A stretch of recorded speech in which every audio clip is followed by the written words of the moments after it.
அதுக்கு நாங்க உங்களை ஒண்ணு சொல்ல தயாரா இல்ல. அல்லாஹ்விடத்துல இந்த பொறுப்பை ஒப்படைச்சோம். யா அல்லாஹ், நீ சொன்னதை உன்னுடைய தூதர் சொன்னதை நாங்கள் எடுத்து வைக்கிறோம். அதை இவர்கள் எல்லாம் தப்பா புரிந்து கொண்டு எதிர்க்கிறார்கள். யா அல்லாஹ், நீ மறுமையில் பார்த்துக்கொள் என்று அவனிடத்தில் ஒப்படைப்பதை தவிர எங்களுக்கு வழி இல்லை. நீங்கள் பார்க்க வேண்டும். ஒரு 25 ஆண்டுகளுக்கு முன்னால் இந்த சமுதாயத்தினுடைய தமிழக முஸ்லிம்களுடைய அவல நிலை எப்படி இருந்தது என்று நீங்கள் சிந்தித்து பார்க்க வேண்டும். கவலைப்பட்டு கண்ணீர் விட்டு நாங்கள் தெரு தெருவாக அலைந்து கொண்டிருக்கிறோம். 25 ஆண்டுகளுக்கு முன்னால் இஸ்லாம் என்றால் என்ன இருந்தது? இஸ்லாம் என்றால் பிற மதத்து கலாச்சாரங்களை இஸ்லாம் என்று செய்து கொண்டிருந்தோம். இஸ்லாம் என்றால் பஞ்சா எடுப்போம். இஸ்லாம் என்றால் 100 மசாலா நடத்துவோம். இஸ்லாம் என்றால் கிஸ்ஸாக்கள் நடத்துவோம். இஸ்லாம் என்றால் பாட்டு கச்சேரி நடத்துவோம். இஸ்லாம் என்றால் கந்தூரி நடத்துவோம். இஸ்லாம் என்றால் தேர் இழுப்போம். இதுதான் இஸ்லாம் என்று நினைத்துக் கொண்டிருந்த நேரத்தில் கண்ணீர் விட்டு கவலைப்பட்டு இதற்காக பெருமானார் ஸல்லல்லாஹு அலைஹி வஸல்லம் அடி வாங்கினார்கள். இந்த பாட்டு கச்சேரி நடத்தியதற்காகவா ஊரை விட்டு விரட்டப்பட்டார்கள்? தேர் இழுத்ததற்காகவா, சந்தனக்கூடி இழுத்ததற்காகவா அவர்கள் பல துன்பங்களை அனுபவித்தார்கள் என்று கண்ணீர் விட்டதனுடைய விளைவாகத்தான் நாங்கள் இந்த மார்க்கத்தை சொல்லிக் கொண்டிருக்கிறோமே தவிர வேற ஒண்ணு புதுசா சொல்லவே இல்லை. இன்றைக்கு என்ன நிலைமை? அதெல்லாம் மாற்றப்பட்டிருக்கிறது.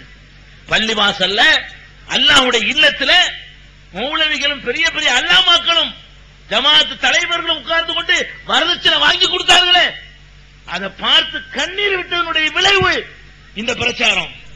இன்னைக்கு நடக்கிறதா இல்லையா? உலமாக்கள் என்று சொல்கிறார்கள், ஜமாத்துடைய பொறுப்பாளர்கள் என்று சொல்கிறார்கள். கன்னிகள் 30-40 வயது கன்னிகள் தேங்கி கிடக்கக்கூடிய ஒரு சமுதாயத்தில் பள்ளிவாசல்ல உட்கார்ந்து கொண்டு வரதட்சணை வாங்கி கொடுக்கிறது. அதுக்கு ஒரு பங்கன், அதுக்கு ஒரு பாத்தியா, அதுக்கு ஒரு ஜமாத்து சாட்சி, அதுக்கு ஒரு ரிஜிஸ்டர் புக்கு. இதையெல்லாம் பார்த்து கண்ணீர் வடித்திருக்கிறீர்களா? இதை எதிர்ப்பதற்காக கச்சை கட்டக்கூடிய சகோதரர்களை கேட்கிறேன், இந்த வரதட்சணை ஒழிப்பதற்கு நீங்கள் அளித்த பங்கு என்ன? என்ன செய்திருக்கிறீர்கள்? எவ்வளவு கேவலம், எவ்வளவு மோசமான நிலையா இருக்கும் சமுதாயத்தின் நிலைமை. அவ்வளவு மோசமாக 40 வயதுல கன்னிகள் அழுது கொண்டிருக்கிறார்கள். பலவிதமான மானக்கேடான செயல்கள் நடக்கிறது. இது பற்றி வெக்கப்படாமல் முஸ்லீம் என்று சொல்லிக்கொண்டு அவன் மாலை போட்டு உட்கார்ந்து வரதட்சணை வாங்குறான். சமுதாயத்தின் பேர் நடக்கிறதா இல்லையா? அது இன்னைக்கு 20 வருஷ பிரச்சாரத்தில் மாற்றி அமைச்சிருக்குமா இல்லையா? எத்தனை இளைஞர்கள் பணம் வேண்டாம், இஸ்லாம் சொல்லக்கூடிய முறை பிரகாரம் மகர் கொடுத்து திருமணம் செய்வோம் என்று சில இளைஞர்கள் உருவாக்கி இருக்கிறார்களே, அது தப்பா? அது பாவமா? அப்படி ஒரு சமுதாயம் உருவாகிறது உங்களுக்கு பிடிக்கலையா? இதெல்லாம் கேட்கிறோம். இஸ்லாம் என்ற பெயரால் முஸ்லிம் பெயர் தாங்கி எம்ஜிஆருக்கு ரசிகர் மன்றம் வைத்துக் கொண்டு திரிந்தான். முஸ்லிம் பெயரை வைத்துக் கொண்டு சிவாஜிக்கு ரசிகர் மன்றம், முஸ்லிம் பெயரை வைத்துக் கொண்டு ரஜினிகாந்த் ரசிகன், முஸ்லிம் பெயரை வைத்துக் கொண்டு கமலஹாசன் ரசிகர் மன்றம்.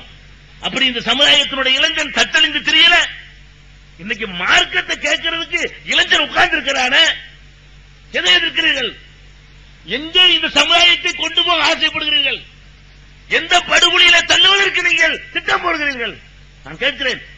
இப்படி எல்லாம் தருதலைகளாக தெரிந்து கொண்டிருந்த இளைஞர்கள் அல்லாஹ்வுக்கு பயந்து இந்த ரஜினிகாந்த் கமலஹாசனை விட்டு விலகி முகமது ஸல்லல்லாஹு அலைஹி வஸல்லத்தை மாத்திரம் எங்களுடைய வழிகாட்டியாக ஏற்றுக்கொள்ளும் வந்திருக்கிறான. அப்படி ஒரு இளைஞன் உருவாவது உங்களுக்கு பிடிக்கலையா?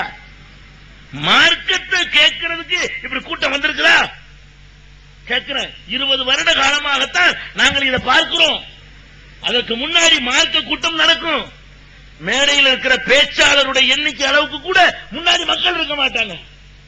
மார்க்கத்தை கேட்க வேண்டும் என்ற ஒரு ஆசை உண்டாயிருக்கிறதே சரியான மார்க்கத்தை சொன்னதுனால வந்ததானங்க.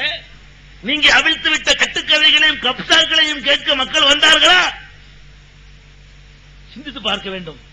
அப்ப இதை சொன்னா குற்றமா? இதை சொன்னா எதிர்க்கணுமா? நீங்க எங்க போறீர்கள்? மறுமைக்கு பயந்து கொள்ளுங்கள். ஊரில் உள்ள பெரியவர்களாக இருந்தாலும் சரி, மார்க்க அறிஞர்களா இருந்தாலும் சரி. நாங்க என்ன மார்க்க அறிஞர்களுக்கு எதிரியா? உலமாக்களை ஒழிக்க வந்த கூட்டமா? இல்ல. உலமாக்கள் தூய்மையோடு மார்க்கத்தை சொல்ல வேண்டும் என்று எதிர்பார்க்கிறோம். மார்க்கத்தை சொல்வதற்கு கூலி வாங்காதீர்கள். அல்லாஹ்வுக்கும் அடியாருக்கும் மத்தியில இடைத்தரகராக நிக்காதீர்கள், தடைக்கல்ல நிக்காதீர்கள் என்று சொன்னா தப்பா? அல்லாஹ்வுக்கும் அடியானுக்கு இடையில நான் யாரு குறுக்க நிக்க? எல்லாத்திலையும் போய் மார்க்க அறிஞர் நின்று கொள்கிறார். பேர் வைக்கணும்டா என்னை கூப்பிடுங்கிறார், சின்னத்து பண்ண என்னை கூப்பிடுங்கிறாரு, கருமாதி பண்ண என்னை கூப்பிடுங்கிறாரு. கட்டம் போல என்னை கூப்பிடுங்கிறாரு, செத்தா என்னை கூப்பிடுங்கிறாரு, கல்யாணத்துக்கு என்னை கூப்பிடுங்கிறாரு. உனக்கு என்ன மார்க்கத்தில் வேலை? இந்த காரியங்களை செய்வதற்கு ஒரு அடியான் அவனாக செய்து கொள்ள மாட்டானா? ரசூல் ஸல்லல்லாஹு அலைஹி வஸல்லம் போய் தான் ஒரு வீட்ல செஞ்சிட்டு இருந்தாங்களா? இதெல்லாம் வீடு வீடா போய் பேர் வச்சாங்களா? வீடு வீடா போய் சுன்னத்து கல்யாணம் பண்ணாங்களா? வீடு வீடா போய் பொம்பளை பிள்ளை பெரிய மனுஷியான அந்த நிகழ்ச்சிக்கு கலந்துக்கிட்டாங்களா? மார்க்க அறிஞர்களுக்கு தான் வேலையாண்டு கேட்கிறேன். இந்த மாதிரியான பிற மதத்தில் இருந்து காப்பீடிக்கப்பட்ட காரியங்களை விட்டு விலகி கண்ணியமான முறையில உங்களை உயர்த்திக் கொள்ளுங்கள் என்று உலமாக்களுக்கு அறிவுரை சொன்னால் தப்பா? அது தரங்க சொல்றோம். கத்தம் என்றும் பாத்தியா என்றும் மௌலிது என்றும் தாயத்து என்றும் தட்டு என்றும் புரோகிதத்தை இஸ்லாத்தில் நுழைக்காதீர்கள். அகமது இப்னு ஹம்பல் அரங்காத்த அண்ணல் அகமது இப்னு ஹம்பல் பெரிய இமாம்கள் என்று போற்றுகிறோமே, சிறைச்சாலைக்கு போகல, அவங்க அடி வாங்கல. அபு ஹனீஃபா இமாம் அடி வாங்கல, ஆட்சியாளர்களை எதிர்த்து நிக்கல. ஒரு முத்தவள்ளியுடைய தீமையை எதிர்க்கிற அளவுக்கு தைரியமாக இன்னைக்கு மார்க்க அறிஞர்கள் இருக்கிறார்களா? மெம்பர்ல ஏறாரு மௌலவி, முத்தவள்ளி எங்க வர்றாரு, வா இறங்கியா, இமாம் இறங்குறாரு. பல ஊர்களில் நடக்கிற கூத்து எவ்வளவு கேவலமா போயிட்டார்கள் பார்த்தீர்களா? மன்னர்களை எதிர்த்து நின்ற அளவுக்கு தைரியமாக வாங்கள் என்று சொல்லுகிறோம். தப்பா? மார்க்க பிரச்சாரம் பண்றமே 20 வருஷமா ஊர் ஊரா போய் கத்திக்கிட்டு இருக்கோம். எல்லாரும் ஒரு கூட்டத்துக்கு 1000 ரூபாய் பீஸ் வாங்குறோமா? 500 ரூபாய் கேட்கிறோமா? மார்க்கத்தை அல்லாஹ்வுக்காக போய் சொல்லுங்கன்னு சொன்னா தப்பா? எங்க நாங்க இதுல வர்றோமே, எங்களுக்கு என்னங்க லாபம்? இதுல நினைச்சு பாருங்க. நீ தடுக்கிறீங்களே, நீங்க வேண்டுமானால் ஒரு பெரிய சரியத்து மாநாடு போடுங்களேன். ஒவ்வொரு ஆளுக்கு தந்தி மணியாடுற ரூபாய் அனுப்பாம பேச்சாளர் வர்றாங்கன்னு பாக்குவோமே. இங்க மாநாட்டு கணக்குல பேச்சாளருக்கு பீஸ் கொடுத்த கணக்கு வராது. மேடை போட்ட கணக்கு வரும், லைட் போட்ட கணக்கு வரும், நோட்டீஸ் அடிச்ச கணக்கு வரும், போஸ்டர் ஒட்டின கணக்கு வரும், வீடியோக்குள்ள கணக்கு வரும். அசரத்துக்கு பீஸ் கொடுத்த கணக்கு இங்க வராது. பஸ்ஸுக்கு டிக்கெட் வாங்கிக்குவோம், அதுக்கு வசதி எல்லா ஊருக்கும் போறதுக்கு வசதி கிடையாது. போக்குவரத்துக்கான செலவு வாங்கிக்கிடுவோம், பீஸ் வாங்க மாட்டோம். அப்ப எதுக்காக நீங்க எதிர்க்கிறீங்க? எங்களுக்கு என்ன லாபத்தை கொண்டு நாங்கள் இது கத்திக்கிட்டு இருக்கிறோம்? சிந்திச்சு பார்க்கணும். அதனால நாங்க சொல்லக்கூடியது என்னன்னு செவிதாழ்த்து கேளுங்க. நல்லதான் சொல்றோம், கெட்டதை அவ்வளவு மக்கள் வந்து கேட்க மாட்டாங்க. யாரு கேட்கிறா பாருங்களேன். நீங்க எல்லாம் தரமுள்ள மக்கள் இல்ல வந்திருக்கிறவங்க எல்லாம். ஒரு தவறான கருத்தை வந்து இப்படி கேட்கறதுக்கு மக்கள் வருவாங்களா? வேன் எடுத்துட்டு வருவாங்களா? கார் எடுத்துட்டு வருவாங்களா? அப்ப என்ன நீங்க என்ன நினைச்சுட்டு இருக்கிறீங்க? இவங்க விரலாட்டுவாங்க. விரலாட்டுறதுக்கு உண்டாக்குற ஒரு கூட்டமா இது. விரலாட்டுறதுங்கிறது கோடி விஷயங்கள்ல ஒரு அற்பமான ஒரு விஷயம். அதுக்கு தானே உண்டாக்கணும்? இல்ல, ஆகிரத்தில் வெற்றி பெறணும், சொர்க்கத்துக்கு போகணும், அதுக்குரிய எல்லா காரியங்களையும் செய்யணும். அதுதான் லட்சியமே தவிர அது ஒரு சின்ன விஷயம். அந்த ஒரு விஷயத்துக்கு உண்டாக்குனது இல்ல. இதை நீங்க உங்க கவனத்தில் வைத்துக் கொள்ள வேண்டும். எல்லா விஷயத்திலையும் வட்டியை பத்தி பேசினாங்க, பேச நிக்கிறோமா? எத்தனை ஊர்கள்ல பைத்துல் மால்கள் உண்டாக்கி பேசினா ஒழிக்க முடியாது. பேசவும் செய்வோம், செயல் திட்டம் வகுத்து அமலுக்கும் கொண்டு வருவோம். எத்தனை ஊர்கள்ல பைத்துல் மால் என்ற பணத்தை மக்கள்கிட்ட திரட்டி இல்லாதவர்களுக்கு வட்டி இல்லாத கடன் கொடுக்கக்கூடிய நிறுவனங்களை ஊருக்கு ஊர் உண்டாக்கி இருக்கிறோம். பல ஊர்கள்ல இது முத்துப்பேட்டையில் சிறப்பாக பக்கத்தில் உள்ள ஊர்ல போய் பாருங்க, சிறப்பாக செயல்பட்டுக் கொண்டிருக்கிறார்கள். வேலூர்ல, பேரணாம்பட்டுல, சென்னையில, காயல்பட்டினத்தில், இப்படி பல ஊர்கள்ல பிரச்சாரம் பண்ணி வட்டிக்கிலிருந்து மக்களை மீட்கக்கூடிய காரியத்தை, வட்டி இல்லாமல் கஷ்டப்படுபவனுக்கு கடன் கொடுக்கக்கூடிய ஒரு சிஸ்டத்தை உண்டாக்கி இருக்கிறோமே. இதெல்லாம் ஜமாத்துகள் செய்யற வேலையாச்சே. செஞ்சீங்களா? செய்ய தூண்டினார்களா? மார்க்க அறிஞர்கள் வழிகாட்டினார்களா? இந்த வட்டியில வீழ்ந்து கிடக்கிற மக்களுக்கெல்லாம் என்ன மீட்சி என்ற ஆலோசனை சொன்னார்களா? சிந்திச்சு பார்க்கணும். அப்ப எல்லா விஷயத்திலையும் இந்த மக்களை சரிப்படுத்தணும். சினிமாவுல நிமிக்கணும், மதுவுல நிமிக்கணும், லாட்டரியில நிமிக்கணும், புகையில இருந்து மீட்க வேண்டும், போதைப் பொருள் இருந்து மீட்க வேண்டும், வட்டியிலிருந்து மீட்க வேண்டும், எல்லா விதமான தீமைகள் இருந்து மீட்க வேண்டும் என்று செயல்பட்டால் குற்றமா? இதோடு நிக்கல. முஸ்லீம் அல்லாதவர்கள் இஸ்லாத்தை பற்றி என்னென்ன தப்பு பிரச்சாரம் செய்கிறார்களோ அதற்கெல்லாம் பேச்சுக்கள் மூலமாக, புத்தகங்கள் மூலமாக, வீடியோ கேசட்டுகள் மூலமாக, ஒளிநாடாக்கள் மூலமாக பதில் சொல்லி விளக்கம் சொல்லிக் கொண்டிருக்கிறோமே, அது குற்றமா? என்ன, எதை வைத்து நீங்கள் இப்படி ஒரு முட்டுக்கட்டை போடுறீங்க? ஆகரத்தை பயந்துக்கிறீங்க. வேற ஒண்ணு நாங்க உங்கள்ட்ட சண்டைக்கு வர தயாரா இல்ல. நாங்க சொல்லுவது என்ன, இதுக்கெல்லாம் மறுமையில கேள்வி இருக்குது. ஒரு நீங்க செய்யாட்டாலும் பரவாயில்ல, செய்யறதுக்கு இடைஞ்சல் பண்ணீங்கன்னு வைங்க, ரப்புல் ஆலமீன் பார்த்துக்கிட்டு இருக்கான். ரெக்கார்ட் ஆகிட்டு இருக்கு. ஒவ்வொரு செய்தியும் ரெக்கார்ட் ஆகுது, ஒவ்வொரு அசைவும் ரெக்கார்ட் ஆகுது, ஒவ்வொரு சைகையும் ஒவ்வொரு தூண்டுதலும் ரெக்கார்ட் ஆகி கொண்டிருக்கிறது. அவ்வளவுக்கு சேர்த்து அல்லாஹ் விசாரிப்பான் என்பதை அஞ்சிக் கொள்ளுங்கள். இஸ்லாத்துக்கு எதிரான அத்தனை சூழ்ச்சிகளுக்கும் எதிரான களம் இறங்குறோம். யார் இறங்க மாட்டேங்கிறீங்க? நாங்க இறங்குறோம். சல்மான் ருஷ்டி என்னமோ புஸ்தகம் போட்டான், மறுப்பு புஸ்தகம் போட்டு நாங்க தான் போட்டோம், யாருமே போடல. 72 கூட்டம் இருக்குங்கிறாங்க. எந்த கூட்டம் போட்டுச்சு? எங்களை திட்டுவதற்கு எடுக்கக்கூடிய முயற்சியில சல்மான் ருஷ்டிக்கு பதில் சொல்ல எடுத்தார்களா? நாங்க எழுதணும். வேதம் ஓதும் சாத்தான்கள் அவன் என்னென்ன வாதங்கள் வச்சானோ அதெல்லாம் தப்பு என்று சொல்லி இலவச நூலை வெளியிட்டு மக்களுக்கு கொண்டு போனமே. காபான் இலைக்குமா என்ற புஸ்தகம் போட்டு இஸ்லாத்தை தரக்குறைவாக ஒருவன் எழுதியதற்காக வேண்டி கப்சா நிலைக்குமா என்று அவனுடைய ஒவ்வொரு வாதத்திற்கும் பதில் கொடுத்து புஸ்தகத்தை போட்டு இலவசமாக போட்டு மக்களுக்கு கொடுத்தோமே. இதெல்லாம் நீங்கள் செய்யற வேலை இல்லையா? இத்தனை வருஷமாக இருந்து கொண்டிருக்கிறீர்கள். இதெல்லாம் செஞ்சீங்களா? இதெல்லாம் கவனம் செலுத்தினீங்களா? கிறிஸ்தவர்களோட விவாதம் பண்ணணுமே.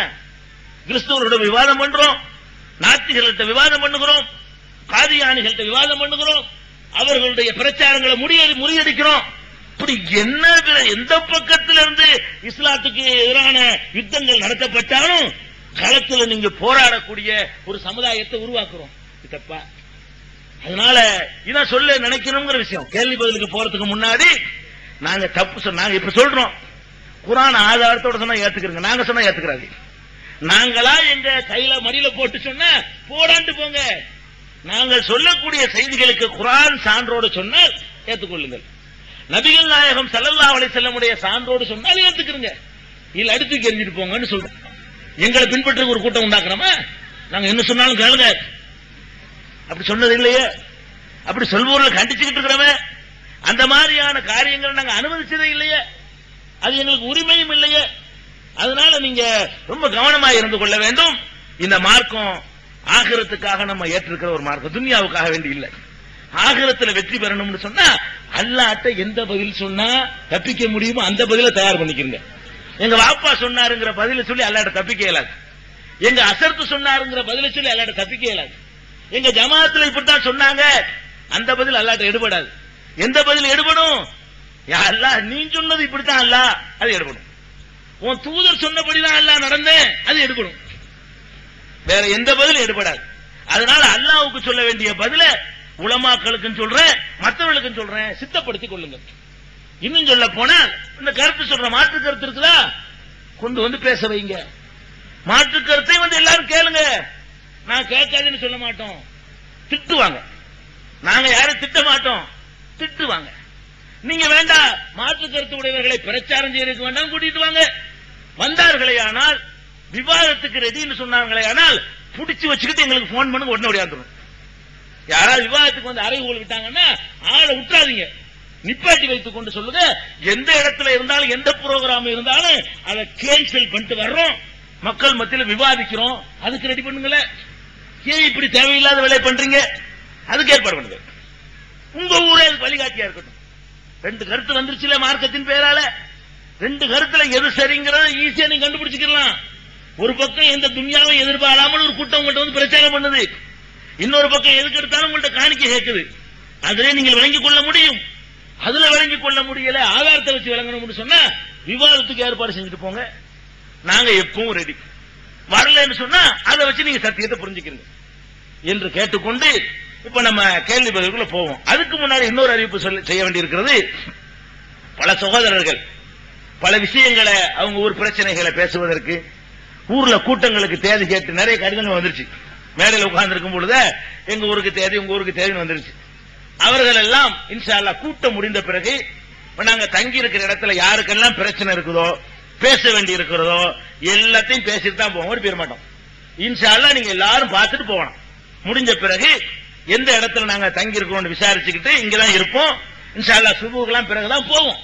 நீங்க அது வரைக்கும் என்ன பிரச்சனையா இருந்தாலும் எங்களை சந்தித்து கூட்டம் நடத்துற விஷயமா இருந்தாலும் சரி, பிரச்சனையா இருந்தாலும் சரி, விவாதமா இருந்தாலும் சரி, வேறு விதமான பிரச்சனைகளா இருந்தாலும் சரி, அது மாதிரி கடிதம் கொடுத்தவர்கள் நேரம் பார்த்து இன்ஷா அல்லாஹ் அதை பேசி முடித்துக் கொள்ளுமாறு கேட்டுக்கொள்கிறோம்.